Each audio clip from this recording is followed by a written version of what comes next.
Welcome to Not Milk Never Milk. Subscribe if you're lactose intolerant. You start with quick, high-impact checks so you don't waste time. Power off the phone, remove the SIM, and inspect the tray and card for bends or debris. Reseat it firmly. Once done, power on and toggle airplane mode off and on to force a network search. While the device restarts, confirm carrier activation and account standing. An inactive line often looks like a hardware fault. Make sure you have a different working SIM to isolate the problem quickly.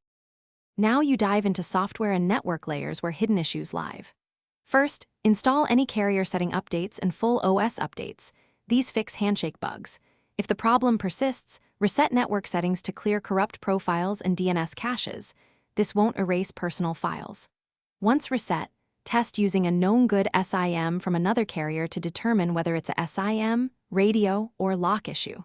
If a MAE or carrier lock errors appear, contact the carrier with those details for unlocking or provisioning. Finish by addressing hardware and recovery options if software checks failed. You can replace a visibly damaged SIM or tray. Cheap fixes often solve the issue. If the phone still shows no SIM, visit an authorized repair shop to test the SIM reader and antenna. Component-level faults require professional tools. Before repair, back up your data and try a factory restore as a last software measure. If things go wrong, one key